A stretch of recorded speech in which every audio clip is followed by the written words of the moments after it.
When you're good to go. All right, recording. Perfect. So welcome everyone, and welcome to another Hyperledger Netherlands webinar. My name is Rudolf, and I'm the founder of BCNL. BCNL is the community for blockchain, crypto, and DLT startups and scale-ups in the Netherlands, and we are the official community lead of Hyperledger in the Netherlands. I hope you're doing well in these hectic times, though, and you managed to adapt to the new social distance society. This event is part of BCNL webinar series, and in this series we provide you with relevant talks from blockchain entrepreneurs and experts on several use cases and industries. Well, make sure to sign up for those webinars, and they will be shared via video channels. So today we will dive into Hyperledger telco use cases with Telefónica and Deutsche Telekom. Got some important notes. The session takes around 1 hour and will be recorded as said. Please ask questions during the Q&A, which is after the two presentations. First, Alfonso from Telefónica will present right after Andreas from Deutsche Telekom, and that's followed by the Q&A. So let's get to it. Alfonso, the stage is yours. Could you please share your screen? Okay, but I cannot access the sharing screen. I'm trying to share it, but I don't have permission, I guess. Oh, whoever's sharing needs to unshare. We were doing a test earlier. Oh, okay. That would be me. Okay, great. Thank you for testing. And yeah, now you should be able, yeah. Okay, now I am. Perfect. There he is. Thank you so much. Thank you very much, Rudolf. So I don't know if everyone see my screen now. I guess so. I see a sign that says double click to enter full screen mode. It does look like you're sharing something, but it's okay. really playing screen. I'm not sharing anything. I guess. There you go. There you go. There it is. Now you can see it, right? Yes. Okay, so hello everyone. My name is Alfonso Rocha. As Rudolf said, I'm from Telefonica. Actually, today I'm going to share a talk that I prepared for the Hyperledger Global Forum of this year, but I didn't have the chance to go there. So I said, okay, we're going to talk about going into production and performance best practices with Hyperledger Fabric. We did a performance evaluation of Fabric that we wanted to share with the community. We didn't have the chance in the Hyperledger Global Forum. So what we did is to write a series of articles and do this meetup in order to share all of the results with you guys. Here you have some of my social networks and access to my weekly newsletter. There in my weekly newsletter is where you will find the in-depth articles of the results we reach from this performance evaluation. But I will do an overview here today. So I'm here to tell you a story, and it's the story of how we tried and we succeeded to move Hyperledger Fabric or a Hyperledger Fabric network into production. Can everybody mute, please? Can everybody mute, please? Thank you. So, as I was saying, we started, as I think everyone started, with Hyperledger Fabric. We went to the building your first network documentation of Hyperledger Fabric. We had an idea of a use case that could make sense using Fabric. And we said, okay, let's start building it. So we set up our first network, we implemented our chain codes, we did our application, and it was all great. I mean, we were in POC, we were having test users, everything was working fine. But when we moved into production with real users is when things started to break. And the load was increasing, our stress was also increasing, and we started to wonder several things here. So first of all, we didn't know how much load could our Hyperledger Fabric network and our infrastructure support, and it was really uncomfortable. We didn't know how many peers to put in our network. We didn't know how to scale our infrastructure. I mean, if we end up succeeding with this use case and we have even more load that we were accommodating, how would we scale the infrastructure? We didn't know if we were implementing the SDK correctly or if we designed our chain codes correctly. We started having with high loads something weird called MVCC conflict errors, MVCC phantom conflict errors. So we said, what the fuck? We don't know what is happening under the hood with high loads. And this is the reason why we jumped in and started our own performance evaluation of Hyperledger Fabric because we wanted to know several things. First, where were the bottlenecks in Hyperledger Fabric, or how to move a POC into production. And afterwards, we were really interested to know how much it cost to have a Hyperledger network in production. So fortunately, there was a lot of good research. We started reading a lot of papers. This first paper actually is really, really interesting if you're curious. And it was released when we were almost finished with our performance evaluation, and it was actually fine because that way we confirmed many of our assumptions. And okay, these papers were great, but they had a problem, and this was the reason why we jumped into our own performance evaluation. These were really academic papers, so they were focused on isolated environments with really specific use cases with unlimited hardware, and we wanted to understand how Hyperledger Fabric behaved when we have a limitation in terms of hardware, when we need to fine-tune a production system with interaction with real users and real systems, legacy systems even. And we wanted to know how much it cost because, as I've said, if we have unlimited hardware, we just host a network in a huge cluster and that's it. But we didn't have unlimited, I mean, we have it, but we didn't want, for a cost model, we didn't want to have unlimited hardware. And as I've said, we wanted to do the evaluation in a real environment. And you may be wondering by now, okay, you are talking about an application that you moved into production. What is this application? So to give you a bit of context, this is what we were trying to move into production. That is Telefónica's TrustOS. In the end, TrustOS is an abstraction layer for DLT networks so that anyone can build a Fabric-based or a DLT-based application just with some knowledge of web development without having to know about transaction, blocks, cryptography, and so on. And these are some of the modules we have already in production in our TrustOS. And the core engine of this TrustOS product is a Hyperledger Fabric network. Actually, another reason why we started our own performance evaluation is because we were changing a bit the approach we followed around Fabric, because usually, and you may have seen already, applications over Hyperledger Fabric that are really specific for the use case. So you build a network specific for the use case to be hosted in that infrastructure. But in our case, as I've said, we're trying to accommodate many applications over the network of many developers. So what we wanted to do is a performance evaluation of a dynamic multi-client general purpose network. That is the one that the Telefonica TrustOS uses. In this type of network, all the members can interact with chain codes, deploy their own applications. So we couldn't expect a specific load for the network. And that was why this was a really dynamic environment. For the experiments, what we did is, all the tests we did were over Hyperledger Fabric 1.4.4. We scaled the number of peers. We tried with different databases. For the ordering service, we used Raft with different number of orderers. All of this was hosted over a Kubernetes cluster, measured using Prometheus, and the load was the user load was generated for the test using Gatling. And one last piece here is the HF service that you see here. So instead of using, in order for our TrustOS, instead of using the Fabric SDK from scratch for each application, we abstracted the functionality of the SDK in a client that we called the HF service. So whenever you see in the presentation that I refer to the HF service, in the end, I'm referring to the Fabric SDK. And this was our experimental environment and where we started doing our performance evaluation.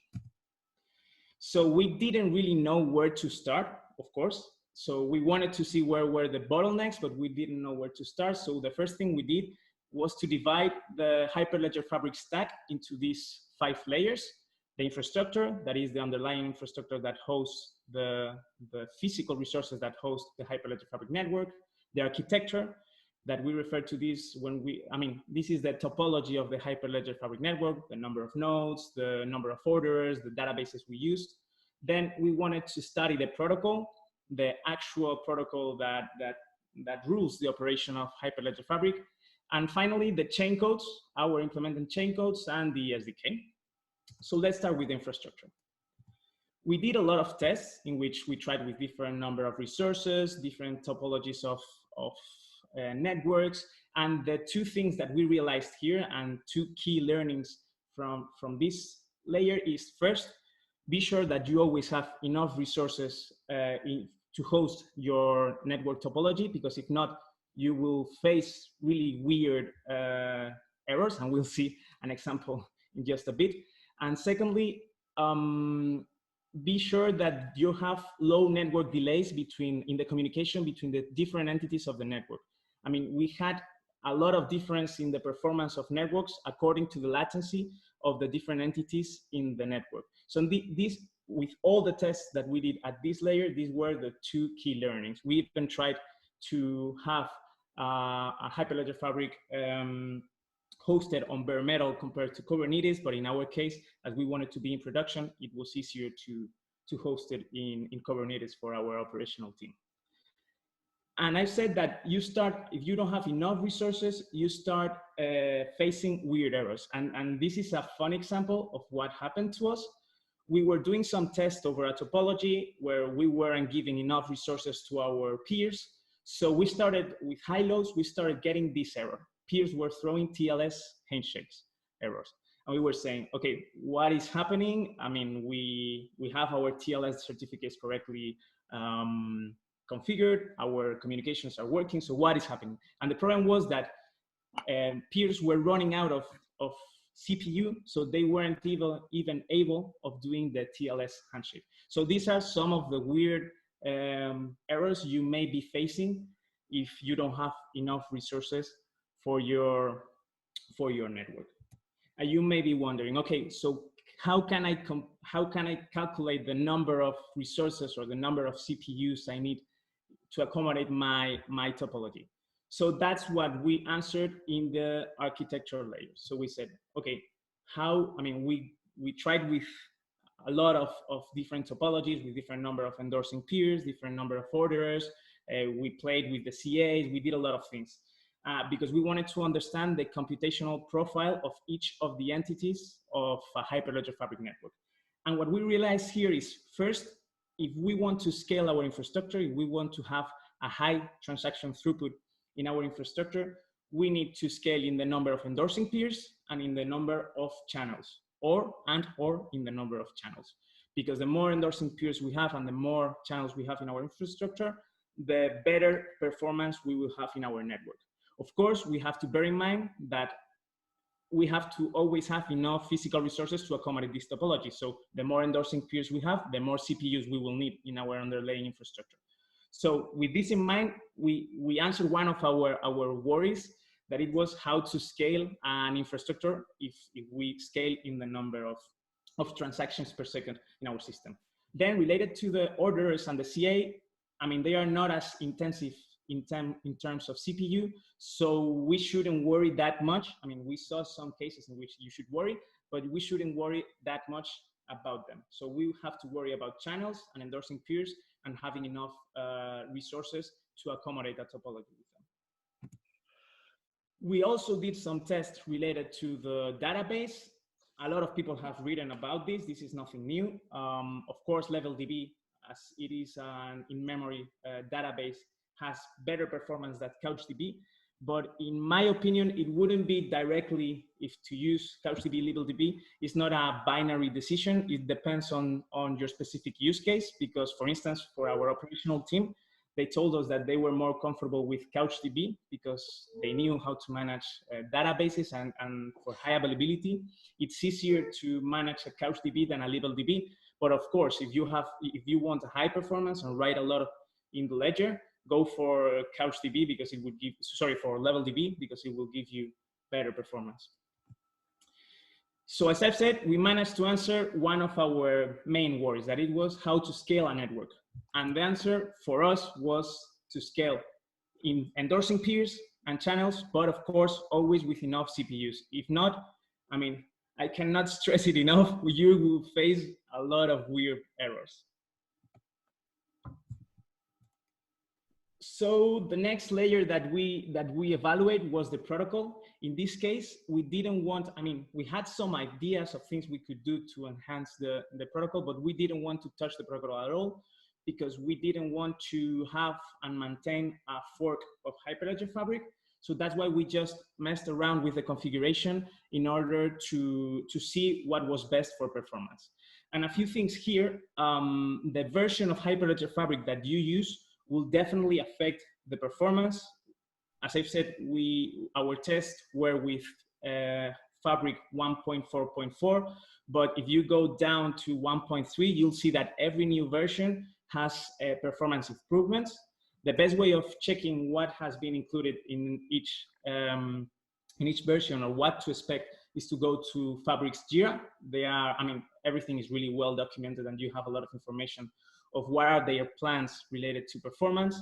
Also, you can go to the release notes. Here, for instance, in the release notes of Fabric 2.0, we already see some changes that may improve our performance so that, I mean, we have to do tests again with 2.0 to see how better it gets with these changes. But what I'm saying here is be careful the version of Fabric you use because it will affect your network performance. And in the protocol, we didn't, as I've said, we didn't modify anything. We just messed around with the configuration, and some of our learnings were the following. First, validating signatures is an expensive operation in the transaction lifecycle. So if you use endorsing policies, as far as you can, use the less parties involved as possible in order to have a high throughput, because if not, I mean, the more signatures you need to check, the performance will be worse for each new signature. We played with a number of threads on the underlying infrastructure. We fine-tuned CouchDB. All of this is in some of the papers that I mentioned above. So, I mean, they also played with these configurations to improve performance. And another configuration that actually gave us good results for us, considering that we couldn't expect and we couldn't predict the load we would have in our network, was the block size, the number of transactions per block, and the cut timeout of the block. For us, for 2 seconds and 10 transactions per block, we had pretty good results with a dynamic load. I mean, when we don't know if we will have low loads or high loads, because according if you have low loads or high loads, you will want to modify a bit these metrics. So that's all for the protocol. Then we started evaluating our chain codes and how we design chain codes. And let's be honest, when we started with our POC, we thought that we were doing a great job here in chain codes and nothing further from the truth.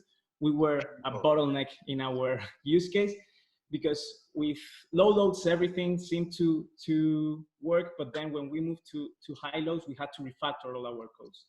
And the learnings I can share with you here is, first of all, use invokes and queries in a smart way and as atomic as possible, because of course, use invokes whenever you have to write in the ledger, because it goes to the order and they are way slower than queries. So use queries only when you have to read from the ledger, invokes when you have to write from the ledger, and try not to mix them.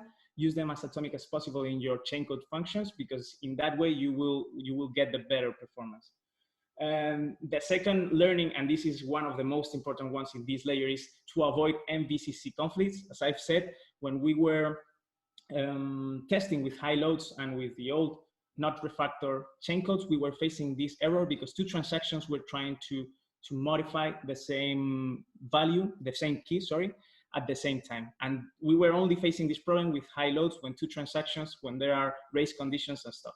So the best thing you can do is to try to design your data model to avoid completely these potential MVCC conflicts. We also played again with how we designed our keys when we wrote in the ledger. And what we realized is that if we use random IDs for the keys when you write in the ledger, it's, I mean, because of the B-tree caching strategy of CouchDB, you will get better results. And finally, whenever you go to CouchDB, there is some kind of latency. So try to minimize in your chain codes the times you have to go to CouchDB to get data or write, because in that way you will get a better performance at a chain code level.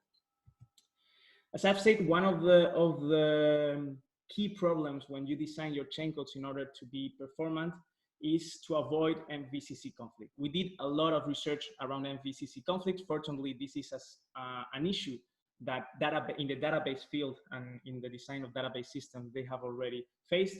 And I mean, if you're interested in this, please check the series of articles that we shared.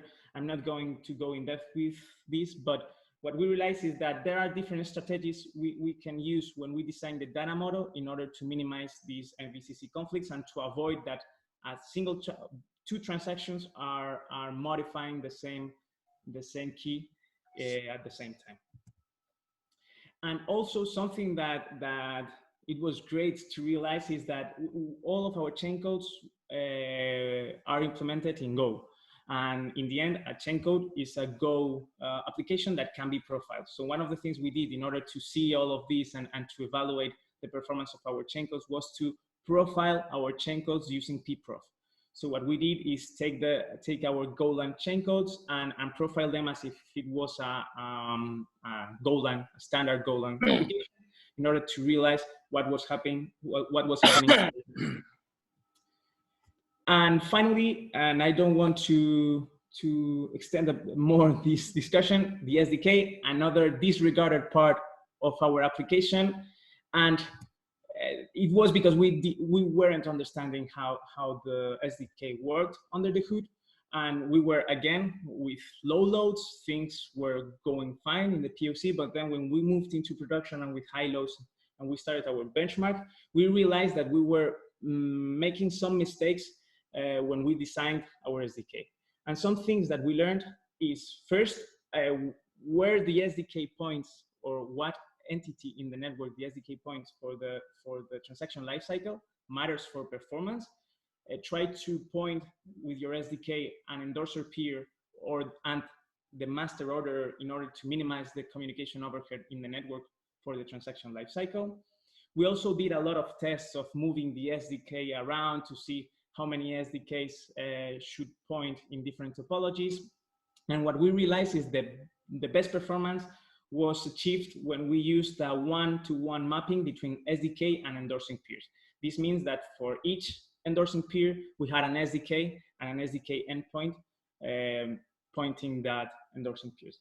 And finally, something that may seem like dark magic for someone that if you haven't played with the Fabric SDK, but one of the things that we suggest is that you reuse the clients for the same user and you catch the context in order not to mix context between users. When we started with the SDK, what we were doing is to have the same connections for different clients and start moving around the context because we thought that it was the best approach for performance. But our problem was that with high loads, this worked fine in the POC, but with high loads, the user contexts were being messed up and mixed, and we weren't like following the transaction lifecycle correctly.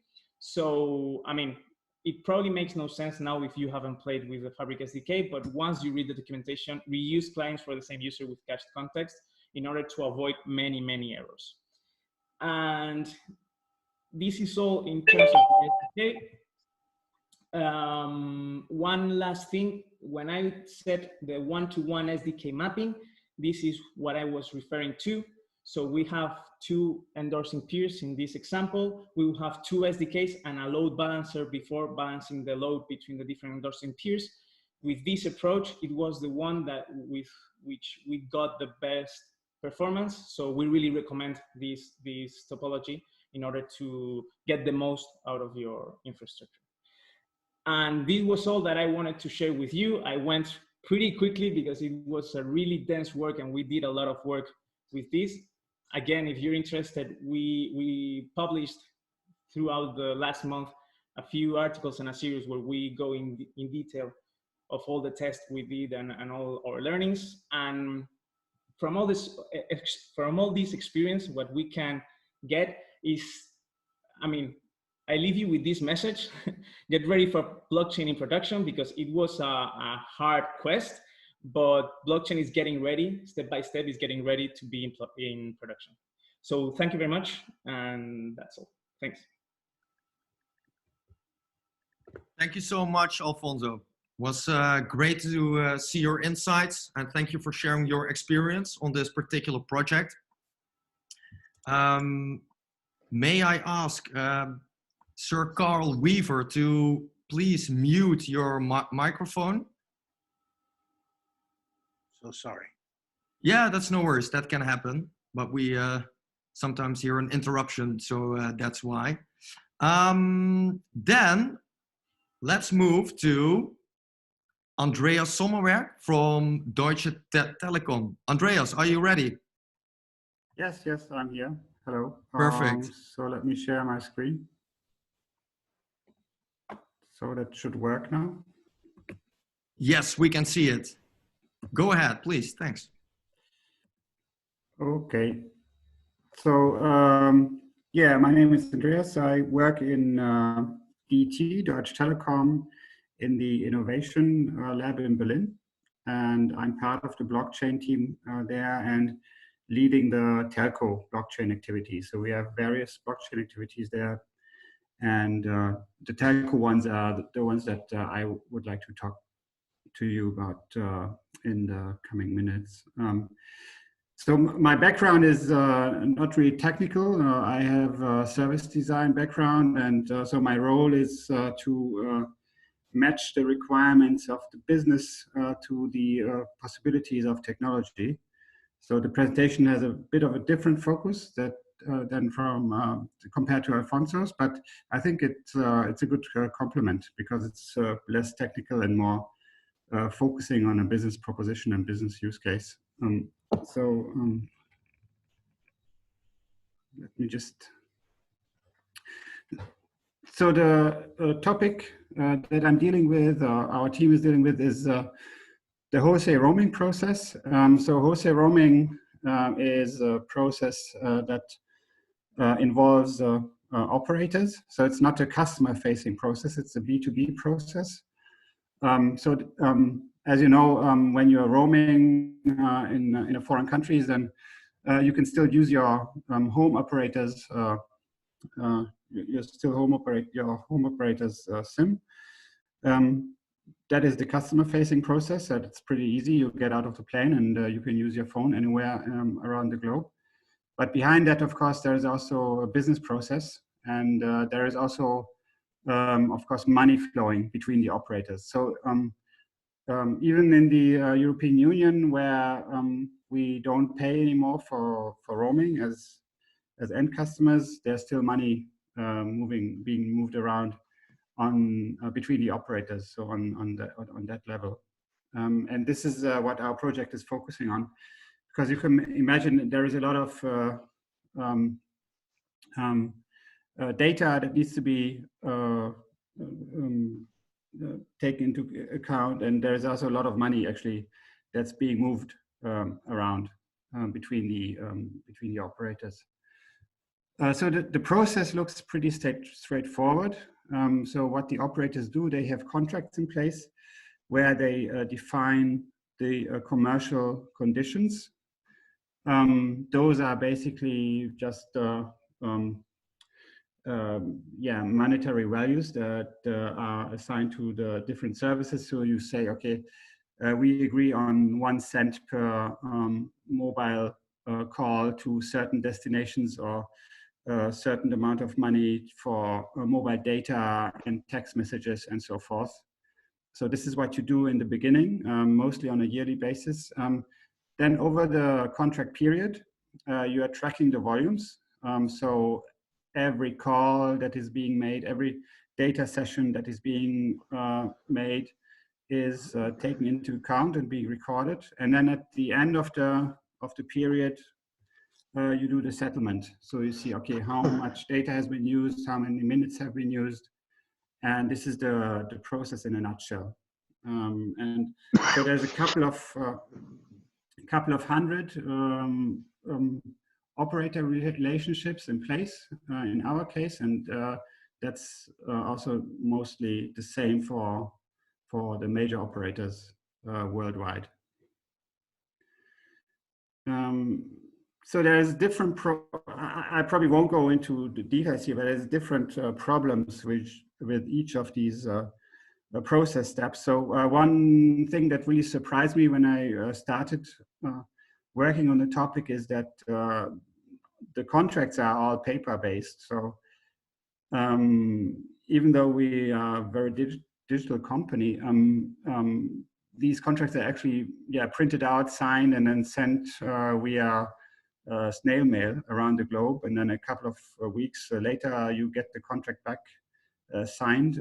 So it's a very, very old-fashioned process. Then the contract needs to be put into the system, so the correct rates are being applied.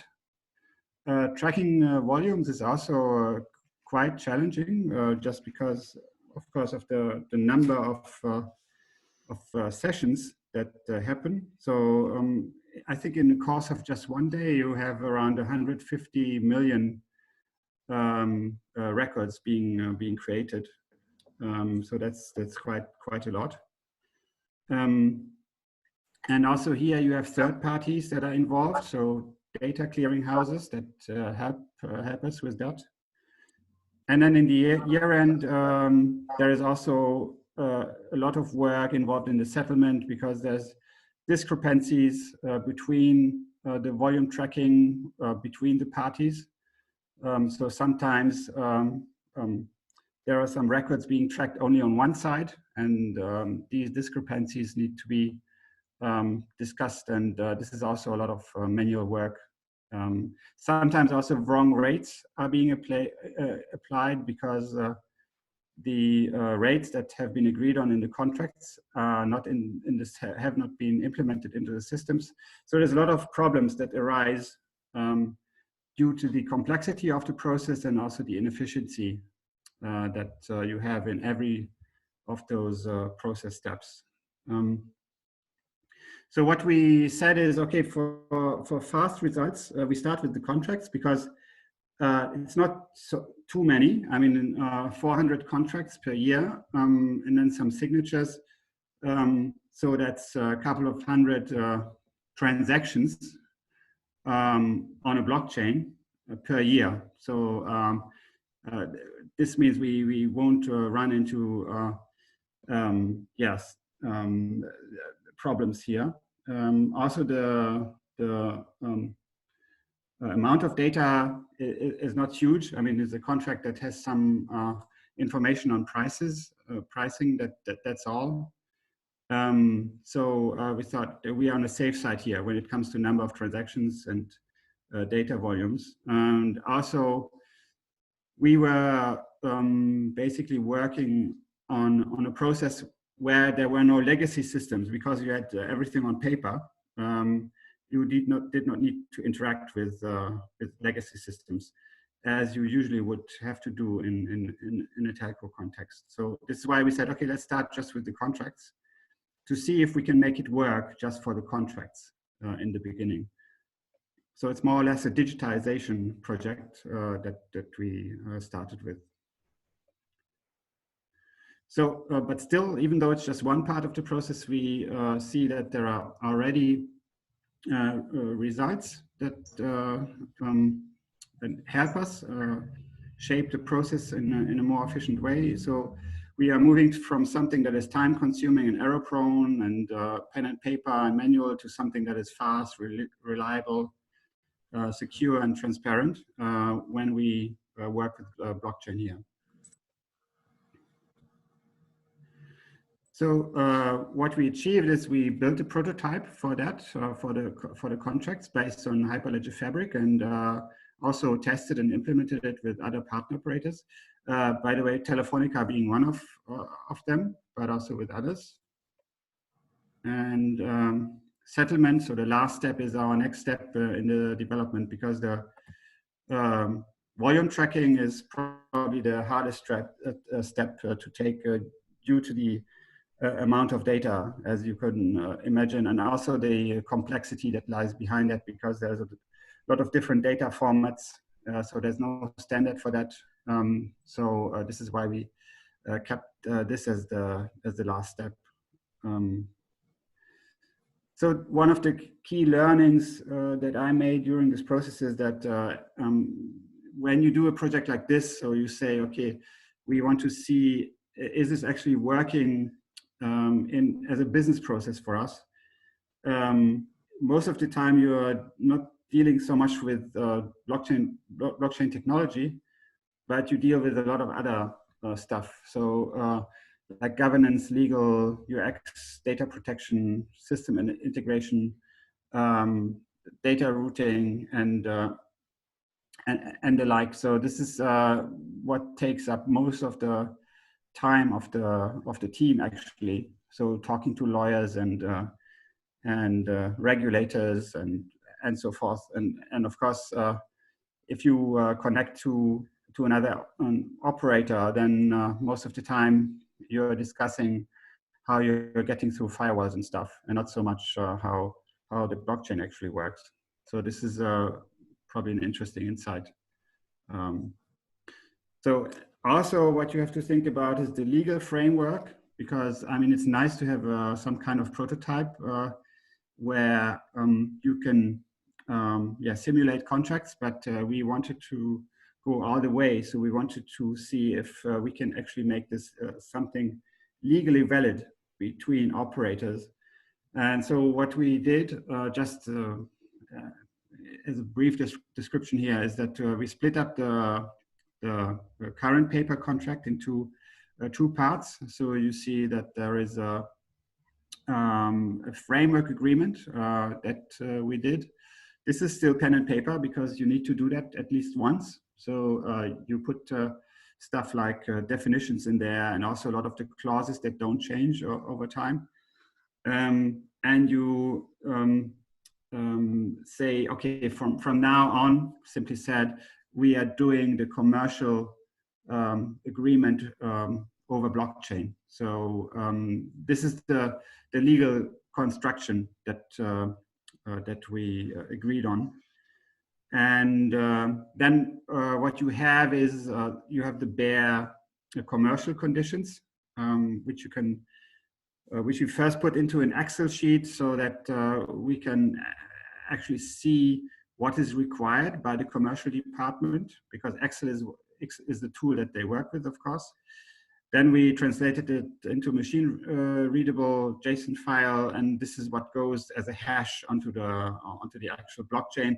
And of course, this is also accessible through a UI to the commercial managers that negotiate the deals. So we selected Hyperledger Fabric for various reasons. Probably the most important reason for us was that there is the inbuilt CA, so you know who is doing what on the network, which is very important from a legal point of view, because you need to be sure that a contract is signed by the right organization, so by the actual entity that you are dealing with, and also by the right person inside that organization. So there's signing regulations and rules in place in all larger companies. So depending on the volume of the contract, only certain people can sign a contract. So, and Hyperledger Fabric is the right technology to keep track on that. So this was one reason. Besides the many other reasons, so that is open source, that's secure, and that there is a rather high transaction throughput, and so forth, that we probably all know. So this is just a glimpse of how, I mean, it's just a UI for the contract managers. So there is a list of contracts. This is sort of the inputs that can be made then for the commercial conditions, different implementations, and there is also a blockchain kind of a blockchain explorer where you can see what is actually on the ledger. and what data the transaction contains. So of course, as this is something that you do with partner operators, we are also involved partners here, and also the GSMA as this standardization body of the mobile communications industry.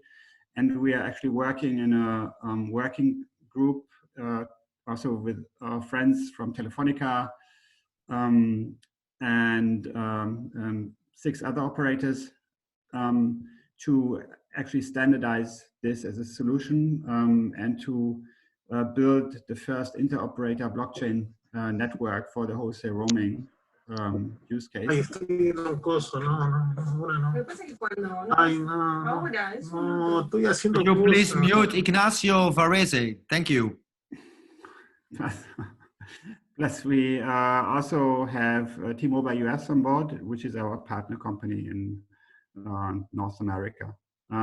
So again, also you can imagine that the partnering is something that we need to do, but that also brings further complexities to the discussions because every operator has their own views. But one consensus that has been reached now that for example, is that for the first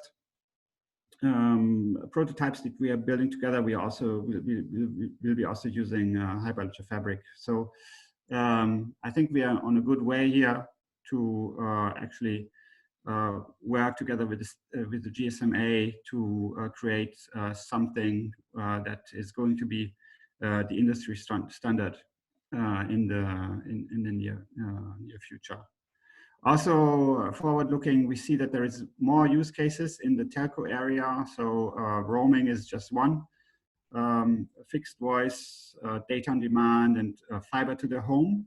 These are also use cases where you have wholesale scenarios and B2B scenarios, which are very similar to the wholesale roaming process. And this is just sort of an outlook what we might do in the future once we have more clarity and something more concrete in the roaming use case. Yeah, and that's it from my side. So happy to take questions. Thank you. Thank you so much, Andreas. Great presentation and insights. We got some questions in already, so please keep them coming. We will try to answer as many as possible during the Q&A. And please mention for whom the specific question is. Let's start with Alfonso. Quite a lot of questions came in for you. Let me see. Did you have an issue with log file sizes and requirement on storage? Ahmad is asking. Okay, the answer is no. But to be honest, this is something that we have to check because our networks were short-living. I mean, we did our test, we did different topologies of networks, and our production network has been on for 6 months now. So we don't know if this will be an issue. Apparently, it won't be an issue. We are thinking about ways of fixing it if this comes to be an issue. But I cannot give you a specific answer because I don't know. Okay. People are also asking if there's a place where they could find additional information about your tests and research. Okay, so I think they shared already my newsletter. That's what we have for now.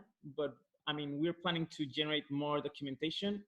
This is an ongoing work. I mean, we are already doing we will start doing some tests over Fabric 2.0. We want to test things that we left behind.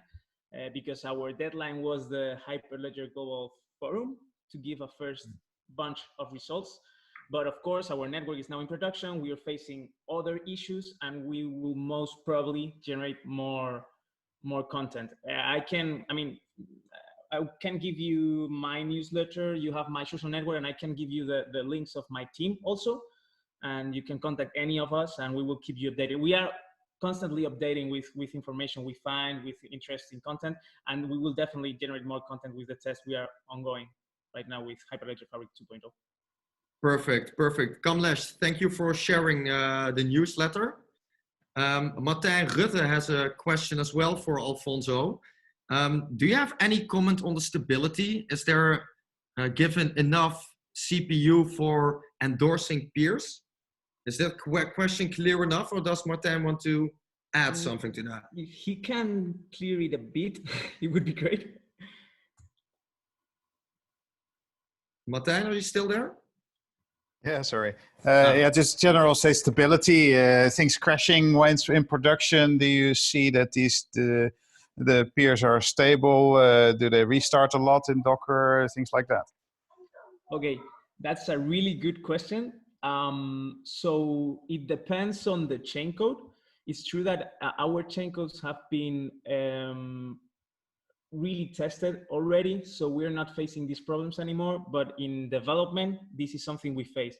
So I mean, a wrong request to the chain code or a lot of load into a single function, we faced some problems in which the chain code failed and it made the whole peer fail with high loads. And also when there were problems like MVCC, a lot of MVCC conflicts could make the chain code fail. So that's why I stressed to have really well implemented the chain codes and the design in order to avoid these kind of problems, because we even tried to have chain codes as system chain codes, and this was a problem also because every single mistake made because we thought that, okay, this could make sense in order to have a better performance, but every single mistake made the peer come down. So we had to be really careful. So in the end, it all comes to the stability, comes to the stability of your chain codes, I'll say. Thanks. Cool. Andreas, Dave Pika got a question for you. For the wholesale roaming contract, is it mandatory that all roaming partner operators are on Hyperledger Fabric as well? And is there any interoperability possible with partners who might be on other blockchain technologies? Currently, we only use Hyperledger Fabric, so the answer is yes. Everyone has to be using Hyperledger Fabric. In the future, it will be probably possible that we also support other DLT technologies, but for now, well, this would be now a longer discussion, but for now we are on Hyperledger Fabric, and in the future, possibly we will also support others. The question is this necessary or not? But again, this would be now, we could have another session on this probably. I understand. And then Amat is wondering, what tools did you use to digitize the contract agreements? Blockchain.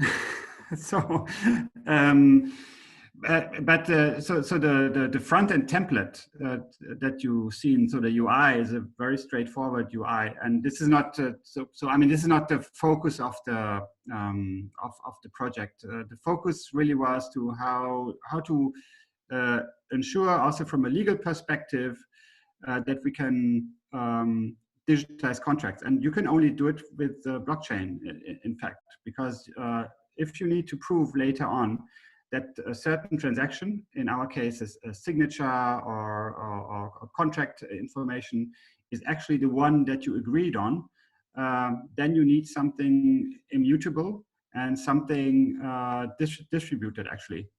So this is why we think that blockchain is probably the only technology where you can fully digitize something. I hope this answers the question. Yeah, and it partly also answers the question of Rahul asking, why did you decide to use blockchain to solve this use case? It looks like you are really solving issues because the use case was not digitized and was based on paper processes that could have been done using existing technology stacks. Would you like to respond to that? Yes, I don't know which stack would be suitable for that, given the legal requirements that you are having. So you are, I mean, these transactions are worth a couple of million US dollars, euros, whatever. So you need to be pretty sure that what you are signing and what you are creating is not being tampered with. So this is why we think blockchain is the right technology here. Great, great. Another question for Alfonso from Amat. He is asking, did you investigate the use of a message broker to solve the MVCC issue? If so, what was the messaging broker you used? Which one? That's a great question. And actually, yes, we investigated. I mean, we called it layered. I mean, if you see the content we shared, and maybe we should go in depth with this, we called them layer 2 infrastructure, and we follow different approaches based on message queues, and also in the events that the Hyperledger Fabric infrastructure and the chain codes gives you. This is something that we're still evaluating, because we're evaluating if it's better to have a batch approach. We tried with MQTT, and so this is something I cannot give you a specific answer. This is something we're exploring. We are seeing, for instance, we follow an approach that even in the papers they call a fire and forget approach, in which you just throw the transaction, forget about it, and then get the event to know the results. And this is giving us really good results. But I wouldn't be able to tell you a specific broker that it works great, because we tried right now with Redis and with MQTT. It makes sense. It seems to make sense, but we haven't gone into production yet with it. So we will share more information once we have a clear conclusion. Okay, cool. We have around 8 minutes left, so let's go to another question for Alfonso. How multiple SDKs like HF service can improve throughout where, yeah, this question, I'm sorry, Pavan, could you please re-ask? No, I got it. Okay. So, yes, we did the evaluation at different layers because of this, actually, to understand what was the bottleneck at different layers. And of course, it doesn't matter if you have, if you have an endorsement policy that is delaying the infrastructure, it doesn't matter the amount of endorsing peers and of SDKs that you put, because the bottleneck will be the endorsing policy. But if you, of course, if in your organizations have more endorsing peers, all of the organizations, you will have a better throughput. But in the end, if there's a bottleneck in the endorsement policy, you won't fix it with more SDKs and more endorsing peers, as long as you don't have the same replication in all the organizations. Great. Andreas, another question for you. It's not technical. Floris Ruiterkamp is very interested if the blockchain is managed by a consortium, and what are the ideas about the business case? Pay-per-use as a suggestion, question mark? Well, okay, the first question first. So yeah, the governance and consortium question is something that arises a lot, of course, and we are very lucky that we have the GSMA as a standardization body in the mobile communications industry. So what we are envisioning is that the GSMA will be leading the consortium and also will be governing the blockchain network, actually. So this is our way forward there. And the second question about the business case is, well, the wholesale roaming process is quite complicated, and it's going to get even more complicated in the future, because you have new services like IoT and 5G coming up. And you have third parties that are involved, data clearing houses, and the less you are depending on third parties, the more you can, of course, also reduce your costs. So this is in very simple terms now, is the business logic behind it. So you are reducing your internal and external cost if you make the process more efficient and digitize it. Clear. And to elaborate on that, Linga is wondering what stage you are on the GSMA to standardize roaming standards. Well, we have the group in place with the 8 operators that I mentioned.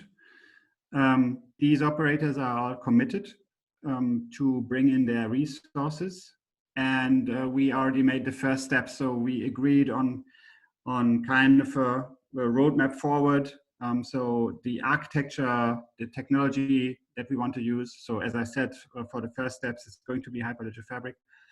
And so we do this step by step. But I guess we are on a good way to move forward here together. But it's a long way because it's a lot of complex organizations working together. And what were the lessons learned in regards to the governance of the consortium? Well, the lesson learned is first you need to find a governing body. Of course, one way to do it would be a completely democratic approach, so that you say, okay, for example, if you do a chain code upgrade, then you need a majority that approves it and so forth, which makes the process probably very slow if you have a couple of hundred operators, for example, and IT departments involved. So this is why we said, okay, no, we probably need one neutral governing body there. So this is sort of the outcome of the discussion, and we are very lucky again that we have the GSMA that is already doing that for our industry, also in other areas. Thank you. The last question is for Alfonso. How did you handle client wallets? And are you offering a custodial service in this? That's actually a really suitable question, because tomorrow, hopefully, in the blog we had a lot of trouble with, as I've said, we have a dynamic multi-purpose, general purpose multi-client network. So identities in Hyperledger Fabric are pretty strict with certificates. So that's why we built one of all the models we built in the Trust OS is a Trust ID. That is a decentralized identity approach for Hyperledger Fabric. Hopefully tomorrow we will share in the Hyperledger blog what we've done. And what we do here is that we follow a similar approach of decentralized identity where we can be the custodial. So yes, we have a custodial service, or you can be your own custodial, but following a decentralized identity approach so that you don't have to be forced to belong to an organization in order to interact with a Hyperledger Fabric network. So the answer is yes, we do custodial, and tomorrow, hopefully you will learn how we do this in Fabric, because we also allow the custodial by devs and by users of the Trust OS. Great.